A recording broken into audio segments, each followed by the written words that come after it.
Welcome to the channel. Today, we're diving into the eerie world of ancient Chinese legends to explore the chilling tale of a mysterious and powerful fox spirit known as Zihu, the violet fox. In ancient Chinese mythology, there was a mysterious and powerful fox demon named Zihu.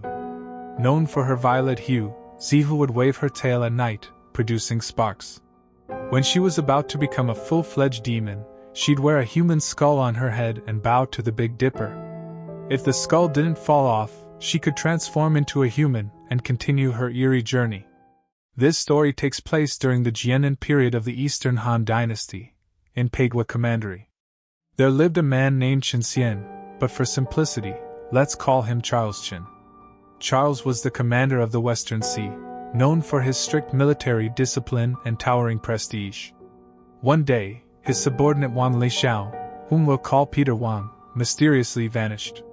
Charles and the others searched everywhere but couldn't find him, leaving everyone in a state of anxiety.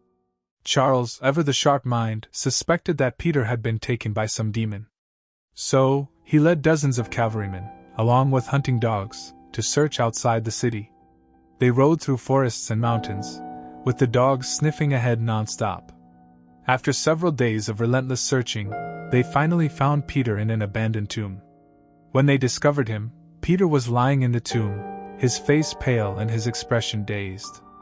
Upon hearing the sounds of people and dogs, he appeared extremely frightened, trying to hide. Charles ordered his men to bring Peter back to the city and take care of him carefully.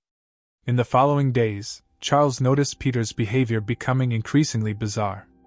Peter often sat alone by the window at night, whispering to the moonlight as if it were his long-lost lover. One day, Charles accidentally witnessed an even more disturbing scene. Peter was staring at his reflection in the mirror, murmuring to himself. Suddenly, the reflection stopped syncing with his movements and stared back with hollow eyes. To make matters worse, Peter's appearance began to change. Initially, Charles noticed his skin becoming unnaturally smooth, devoid of pores, with an unnatural sheen. Upon closer inspection, Charles saw faint pulses under the smooth skin, as if something was moving beneath it. Peter's nails grew longer and sharper, occasionally leaving fine scratches on wooden tables, as if the wood was corroded. Peter started to incessantly mention a woman named Ozzy, or as we'll call her, Violet. At first, Charles thought this was a delusion until one day, he saw Peter in the courtyard, whispering to an old locust tree. His voice was low and broken, as if conversing with an unseen presence. When Charles approached, he heard Peter repeatedly uttering Violet's name, with a disturbing reverence in his tone.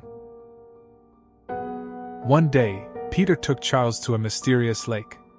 The water glowed with a faint purple light under the moon, its surface as calm as a mirror. Charles felt an inexplicable chill, as if countless eyes were watching them from beneath the water. By the lake, Peter slowly raised his hand, pointing to the water, his voice hoarse and low. "She's here." Charles followed his finger, but the lake remained tranquil, its surface rippling gently. Suddenly, Charles felt a slight tremor, as if something was moving slowly at the bottom of the lake. The water rippled slightly, barely perceptible, and Charles vaguely saw some blurry shapes moving underwater. These shapes gradually approached the surface, becoming clearer. Charles's eyes widened as he realized they were countless pale hands, floating just beneath the water's surface. The hands didn't thrash or suddenly reach out but hovered silently, fingers twitching slightly, as if waiting for something. What made it even more chilling was the vague appearance of faces underwater, quietly watching Charles from below. The night wind by the lake blew gently, bringing a cold, damp air. Charles shivered, hearing Peter's low voice in his ear. "These are the souls she has captured."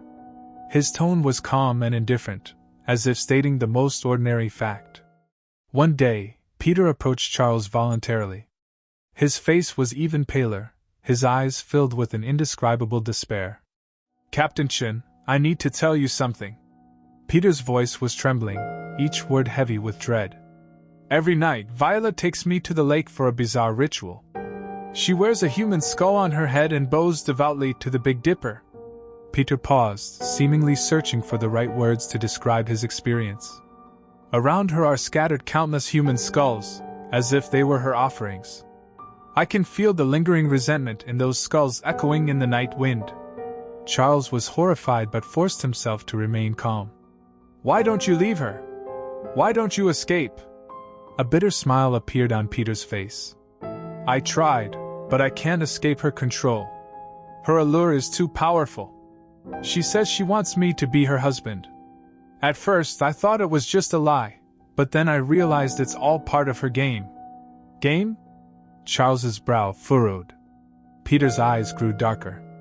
One night, in Violet's room, I found a yellow note that read, "I've gone to Violet's world. Goodbye, Peter Wang." It was in my handwriting, but I never wrote such a thing. Charles felt a chill run down his spine. What do you mean?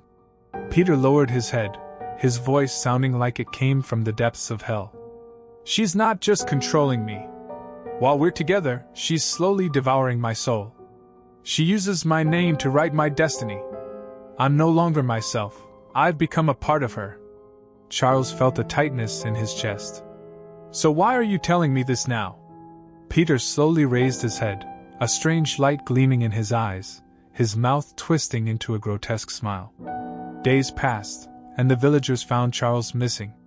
They discovered him in an abandoned coffin. His face was pale, his eyes hollow, and he kept muttering to himself. Violet's curse seemed never-ending.